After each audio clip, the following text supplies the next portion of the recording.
오늘은 영과 진리로 예배하자 하는 제목으로 함께 은혜를 나누겠습니다. 오늘은 우리가 매주일 드리는 예배의 의의와 그리고 예배의 그 중요성을 말씀을 통해서 찾아보려고 합니다. 마르바던이라고 하는 교수님이 계십니다. 여성 신학자이고 영성 신학자로 널리 알려진 분입니다. 캐나다의 리젠트 대학에서 영성신학을 가르치고 있습니다. 독실한 루터교 가정에서 자라난 마르바는 아주 엄격한 성경 훈련을 받았고 그의 아버지가 오르간 연주가요, 성가대 지휘자요, 훌륭한 작곡자이신데 아주 음악적인 재능을 물려받아서 신학대학에서 영성신학을 가르치면서 예배 음악도 지도하고 있습니다. 이 마르바던 박사가 쓴 책으로 고귀한 시간 낭비라고 하는 책이 있습니다. 이 책은 예배에 대해서, 예배학에 대해서 아주 귀한 내용을 담고 있는 그런 책입니다. 가장 고귀한 낭비, 가장 고귀한 낭비, 이것이 하나님께 드리는 우리의 예배를 그렇게 정의하고 있습니다. 영성신학자인 마르바던 박사가 하시는 말을 그대로 조금 제가 옮겨봅니다. 세상적인 관점에서 볼 때 예배는 그야말로 시간 낭비다.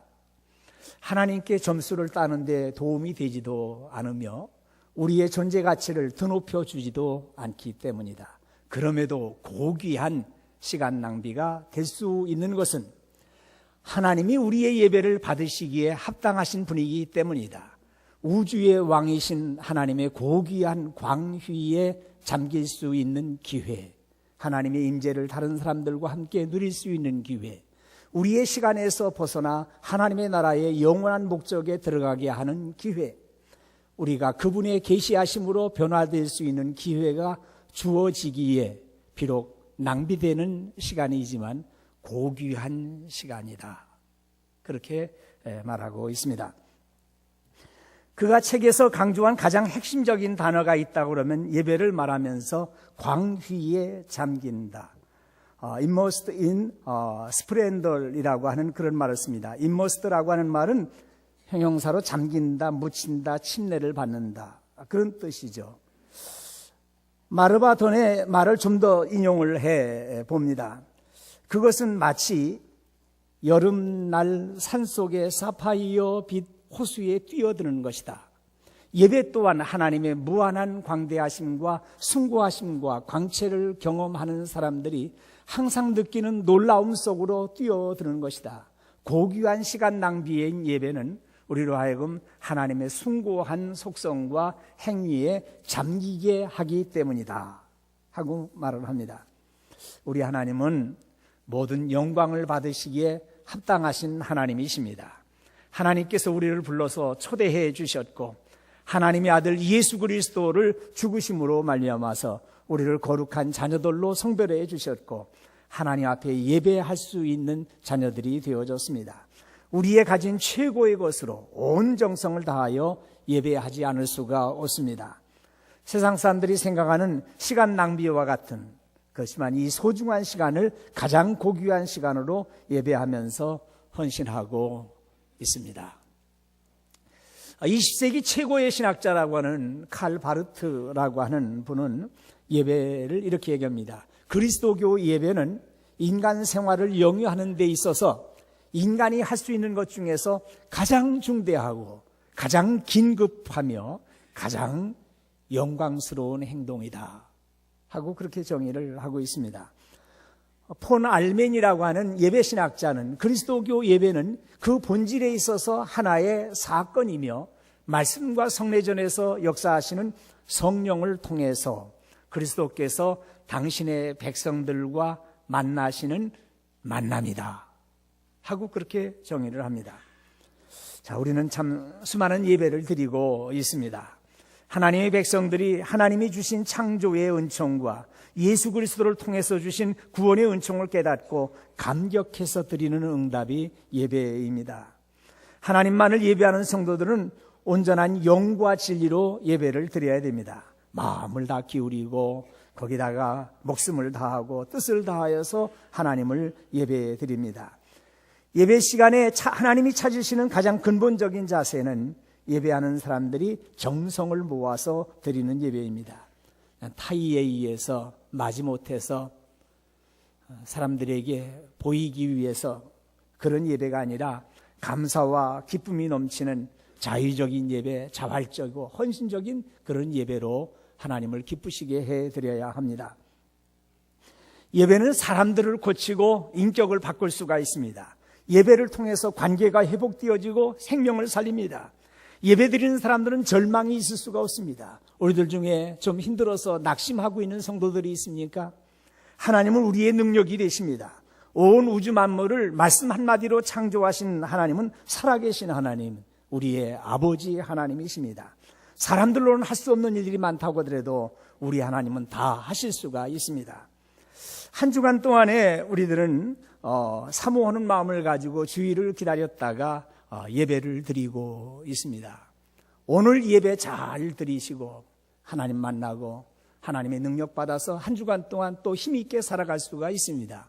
우리가 매일같이 새벽 기도회를 드리고 있습니다마는 새벽 기도회를 드리면서 하나님 앞에서 하루를 출발하고 하루를 마감할 수 있는 그 힘을 주어집니다. 사랑하신 여러분, 우리가 한 달 정도만 교회 안 다니고 안 믿는 사람들하고 똑같이 어울려 다닌다고 생각을 해보십시오. 그러면 안 믿는 사람들하고 똑같습니다. 그러나 우리가 주의를 지키고 예배를 드리고 예배드린 이 능력을 가지고 한 주간 동안 힘있게 살아가고 다음 주일을 대비하게 되어집니다. 그런데 한 주일을 안 나오시게 되어지면은 14일 만에야 오실 수 있잖아요. 반달이 지나간단 말이에요. 반달이 지나가요. 한 주만 빠지게 되면 반달이 지나가 버리고 만단 말이에요. 주일을 성수하시고 예배에 열심을 내시는 여러분들 꼭 되실 줄로 믿습니다. 오늘의 우리는 한 시간 예배를 드리면서 하나님의 임재를 경험하게 되고 생기로 살아나는 부흥을 경험하게 됩니다. 예배는 하나님을 보게 합니다. 예배는 하나님을 움직이게 합니다. 예배만 생각하면 가슴이 뛰어야 합니다. 예배가 좋습니다. 예배만 드리면 행복해집니다. 오늘의 이 말씀은 예수님과 사마리아 수가성에서 나온 여인과의 대화입니다. 예수님이 살던 시대에 팔레스틴 땅은 남북의 길이가 한 120마일 정도, 한 200km 정도 되어지는 그렇게 크지 않은 땅입니다. 이 작은 땅에 세 지역으로 나뉘어져 있었습니다. 북쪽은 갈릴리 지방, 그리고 중앙지대는 사마리아 지방, 그리고 남쪽은 유대였습니다. 갈릴리에 살고 있었던 유대인들이 남쪽 유대 지역에 예루살렘의 성전에 오려고 그러면은 중앙을 관통해서 내려오면 사마리아 지역을 지나쳐서 오게 되어지면은 그저 사흘길이면 오고 갈 수 있는 거리인데 요단강을 건너서 베레아 지방으로서 돌아서 오려고 그러면은 배나 걸리는 먼 길이었습니다. 그런데 유대인들은 이 사마리아 사람들하고 서로 상종하지 않는 원수 같은 관계였었기 때문에 갈릴리의 유대인들은 사마리아를 잘 지나다니지를 않았습니다. 그런데 예수님은 제자들을 데리시고 사마리아를 지나서 유대의 예루살렘으로 가시고 있습니다. 사마리아 지방의 세겜이라고 하는 도시를 지나다 보면 수가성이 있고 수가성 가까이에 야곱의 우물이 있었습니다. 야곱의 우물은 깊이가 한 3m 정도 되는데 도래박이 없으면 물을 기를 수가 없었습니다. 이 우물은 샘 솟는 우물이 아니라 사방에서 스미어 나와서 고이는 우물이었습니다. 예수님의 일행이 이 우물가에 당도했을 때가 낮 12시경으로 날은 매우 더웠고 노독으로 인해서 우물가에서 좀 쉬게 되어졌습니다. 날이 무덥고 목은 마르고 피곤해서 우물가에 쉬게 되어졌는데 예수님은 홀로 남으시고 제자들은 먹을 것을 사려고 동네로 들어갔습니다. 이때에 사마리아 한 여자가 물을 기르려고 우물에 나왔습니다. 예수님과 이 사마리아 여인 사이에서 나눈 모든 말씀들은 성경을 보시면 잘 이해할 수 있습니다. 이 시간에 여러 주제들이 많이 있는 가운데서 제가 예배에 대한 부분만을 발췌해서 말씀을 드리기 때문에 그 모든 과정을 다 말씀드릴 수는 없습니다. 예수님께서는 이 여인에게 가서 내 남편을 불러와라 하고 말씀을 하셨어요. 여자가 대답합니다. 나는 남편이 없나이다. 예수님이 말씀하십니다. 내가 남편이 없다는 말이 옳도다. 너에게 남편 5이 있었고 지금 있는 자도 내 남편이 아니니 네 말이 참되도다 하셨어요. 이 사마리아 여자는 충격에 충격을 받았을 줄로 압니다. 아니, 내 앞에 서 있는 이 사람이 누구라는 말인가? 자기의 사생활을 낱낱이 꿰뚫고 있는 이 사람, 자기의 가장 부끄럽고 어두운 부분을 밝게 하시면서 드러내시고 있는 이분은 도대체 어떤 분이신가 하는 점이에요. 그 여자는 자신이 방정하지 못하고 부도덕한 여인이라. 그래서 다른 여성들은 아침나절에 저녁 선선한 때 물을 기르려고 나오는데 여자들이 따가운 눈총을 실어서 한낮 더운 때에 아무도 움직이지 않는 그런 때에 물을 기르려고 나왔습니다. 그런데 지금 자신의 부끄러운 모습을 다 알고 계시는 분이 이 앞에 계십니다. 한 여성이 성장해서 결혼해서 가정을 가진다 하는 것은 큰 결단이고 자기의 일생을 거는 결심이 있어야 됩니다. 내가 이 남자와 꿈을 나누며 일생을 같이 살겠다. 그리고 그 남자를 따라서 나오면서 친정을 벗어나서 떠나 나올 때 그 결심은 굉장한 큰 결심이 아니겠습니까? 그런데 처음 결혼에 실패를 합니다. 남자를 잘못 만났습니다. 이 여자의 이상과 맞지를 않았어요. 남편에게 문제가 있다고 보다는 이 여자에게 문제가 많은 것이죠. 잘생긴 외모에 말도 잘하고 그리고 대인관계도 아주 활발하고 남성들에게 호감을 느낄 수 있을 만큼 그런 여성이었습니다. 여러분 생각해 보세요. 여러 번 결혼하고 여러 번 이혼한 경력이 있는 여자인데 그 여자와 결혼하고 싶어하는 남자들이 끊이지를 않았다 이 말이에요. 어떤 여자였기 때문에 그랬을까요? 이 여자가 남편을 5이나 바꾸고 살아왔고 지금 함께 사는 남자도 그의 남편이 아니고 아내가 있는 유부남과 살고 있습니다. 우리의 옛말에 동가식 서가숙이라고 하는 그런 고사성어가 있습니다. 동쪽 집에서 밥을 먹고 서쪽 집에서 잠을 잔다 하는 그런 뜻이에요. 본래의 뜻은요, 아주 지나친 욕심을 꼬집는 그런 말이죠. 그러나 지저도 없이 이리저리 붙으려고 하는 처신이나 한 군데 정착하지 못하고 떠돌이 삶을 의미하는 말이 그런 말이에요. 아마 사마리아 여자에게 딱 어울리는 말이 동가식 서가숙이라고 할 수 있습니다. 그런데 예수님은 이 여성을 책망하지 않았습니다. 깊은 동정으로 바라보셨습니다. 내가 남편이 없다는 말이 옳도다. 내 말이 참되도다. 주님은 이 여자를 온화하게 대하셨습니다.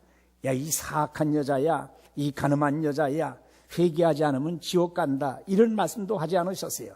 남편이 없다라고 하는 말이 옳도다. 지금 현재로서는 남편이 없는 말이 옳다는 말이에요. 내 말이 참되도다 하고 인정해주고 자기 자신을 돌아보게 하시고 그의 마음의 문을 열고 계십니다. 우리 기독교에는 2가지의 계시를 가지고 있는데 하나는 하나님에 대한 계시, 예수님이 누구시냐 하는 특별 계시들이 하나님에 대한 계시들입니다. 하나님이 보여주시는 만큼만 우리가 알게 된다 하는 그런 뜻이에요.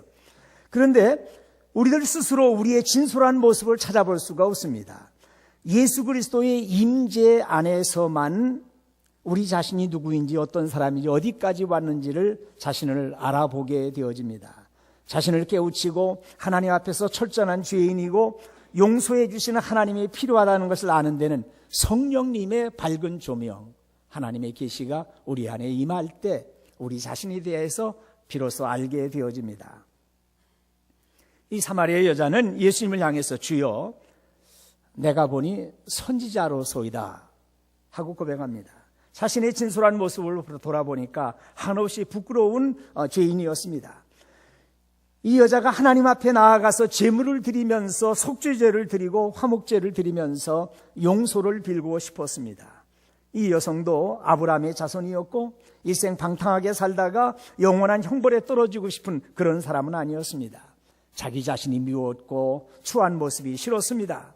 이렇게 살아서는 안 된다, 다시는 이래서는 안 된다 하고 다짐해보고 자기 자신을 추스려 보았어도 여전히 남자를 찾아 나서고 받아들이는 자신이 심히 부끄러웠습니다. 우리 조상들은 이 산에서 예배하였는데 당신들의 말은 예배할 곳이 예루살렘에 있다 하더이다 하고 말합니다. 이 산이라고 그러면 그리신 산을 가르칩니다.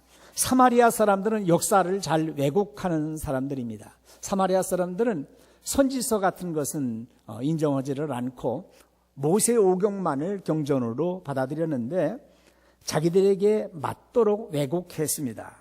아브라함이 이삭을 드린 모리아 산도 그리신 산이었다, 이렇게 왜곡을 해놓고 아브라함이 멜기세덱을 만났었던 산도 그리신 산이다 그러고 모세가 가나안 땅에 들어가서 처음으로 제단을 쌓은 곳이 에발산인데 그리신 산에서 제단을 쌓았다, 이렇게 왜곡을 합니다. 역사를 왜곡하는 사람들이 그때도 있었던 것 같아요. 그리심산은 해발 880m의 산으로 유대 나라에서 아주 아름다운 산입니다.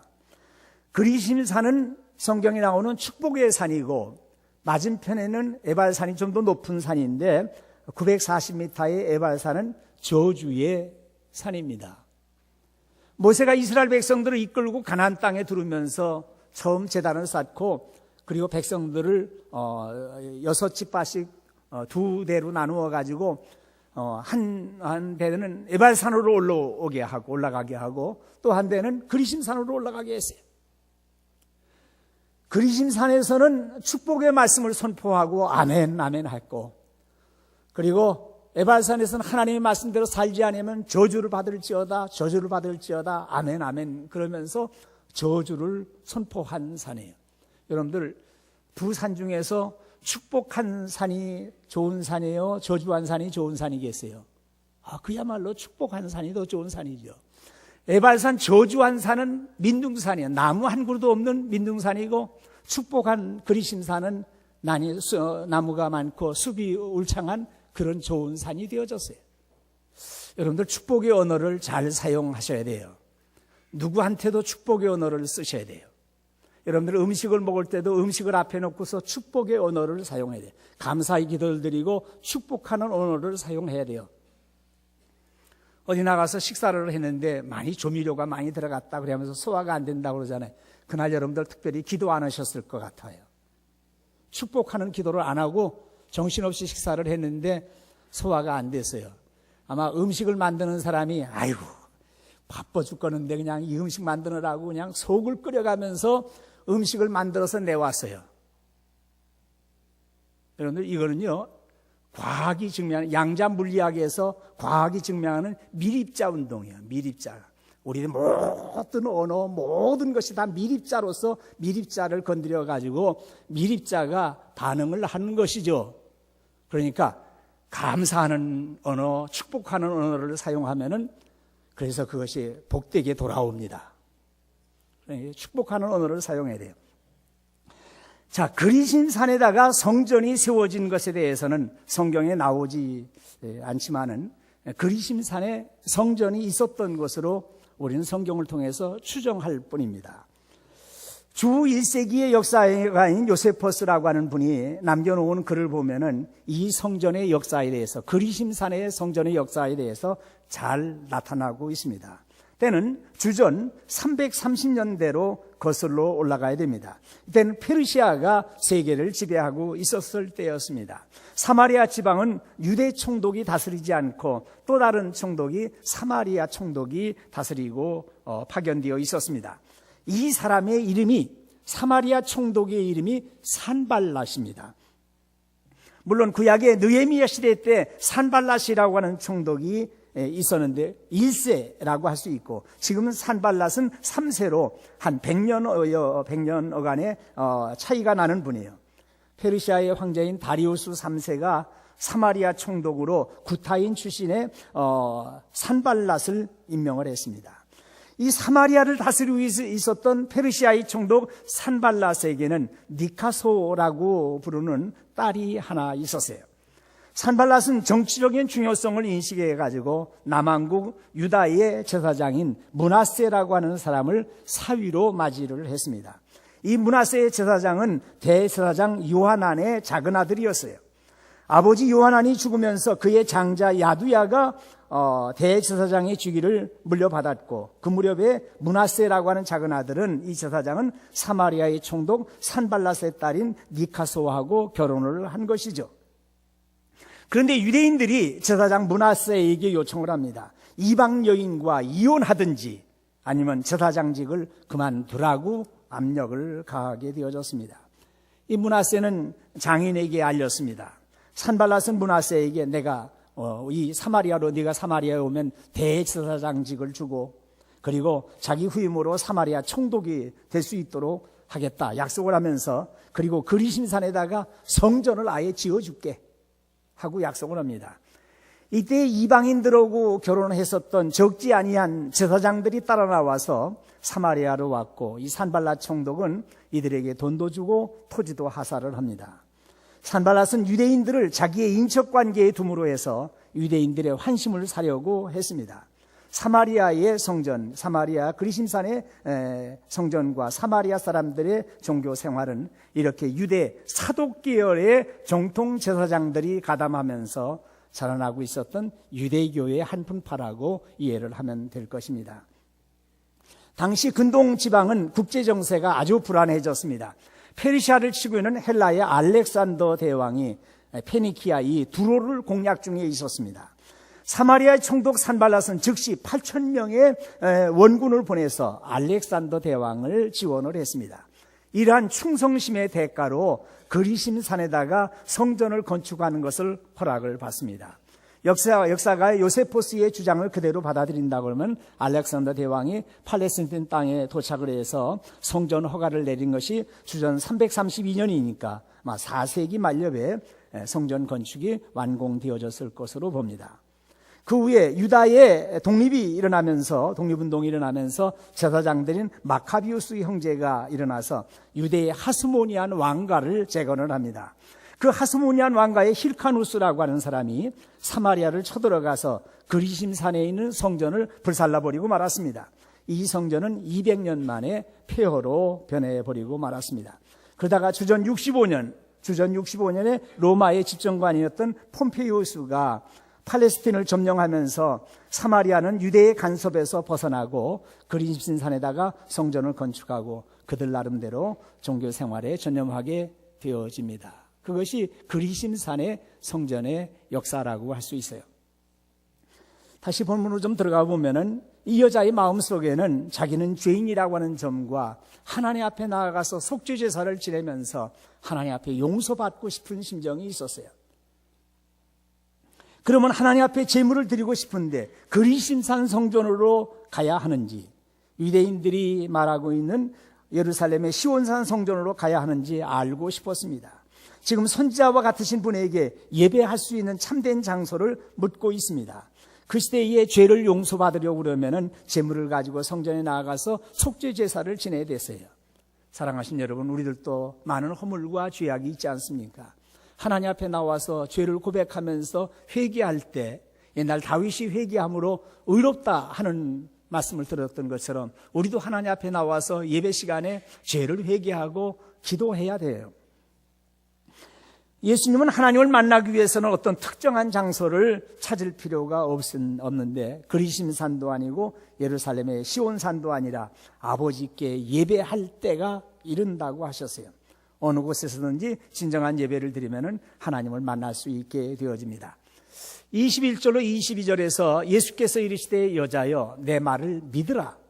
이 산에서도 말고 예루살렘에서도 말고 너희가 아버지께 예배할 때가 이르리라. 너희는 알지 못하는 것을 예배하고 우리는 아는 것을 예배하노니 이는 구원이 유대인에게서 남이라고 하십니다.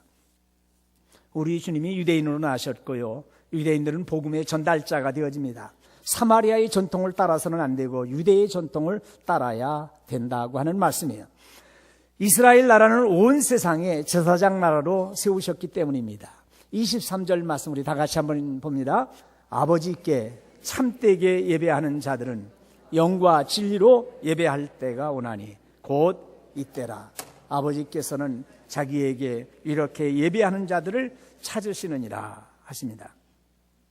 우린 영과 진리로 예배하는 자들을 찾으시는 하나님 앞에 나왔습니다. 하나님은 사람들로 하여금 영과 진리로 예배하는 자가 되기를 갈망하신다 하는 그런 뜻입니다. 마치 집을 나간 탕자가 돌아오기를 기다리는 아버지의 심정을 엿보게 됩니다.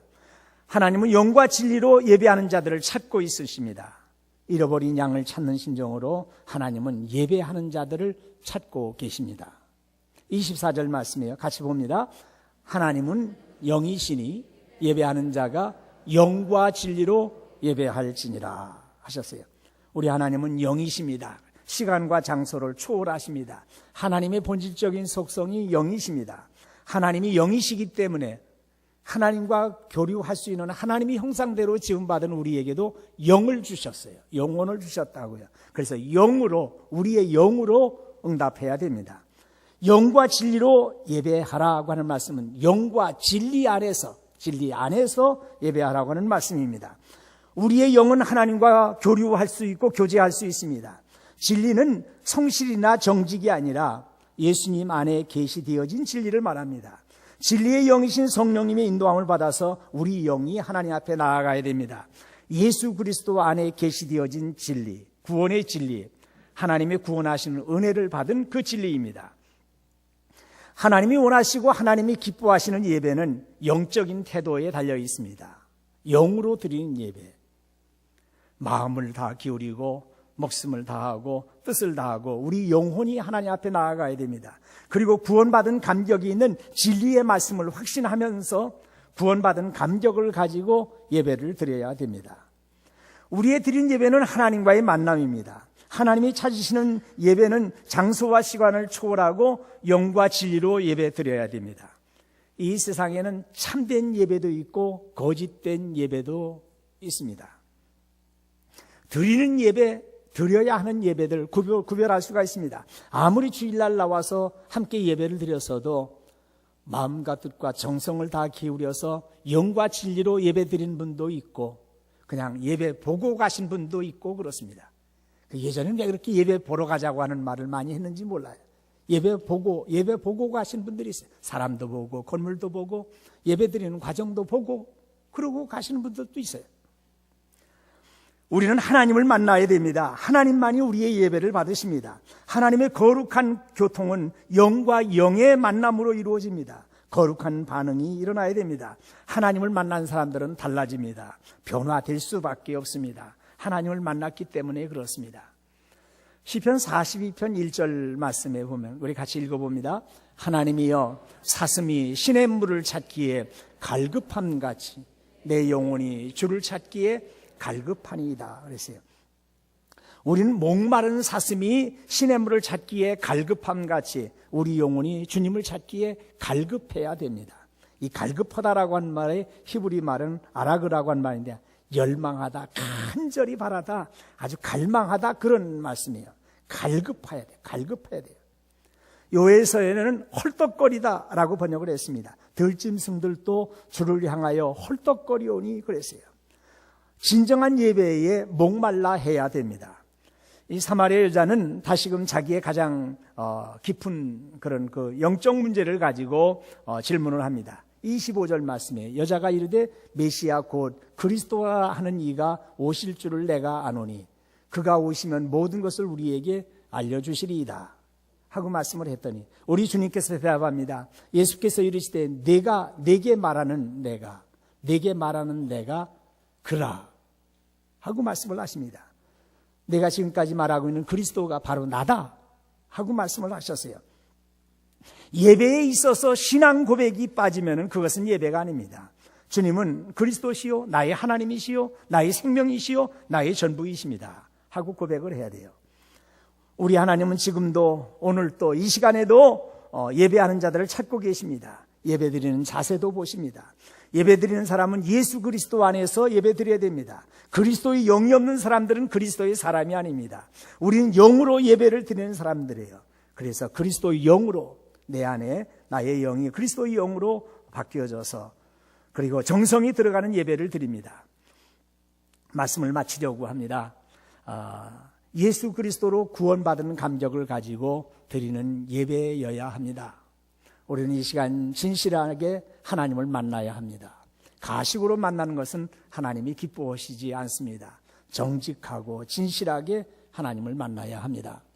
우리 하나님은 영적인 예배를 기뻐 받으시고 우리에게 복을 베풀어 주십니다. 우리는 예배로 인해서 하나님을 만날 수 있습니다. 하나님이 우리를 만나 주시는 것은 아들 예수님 안에서 만나 주십니다.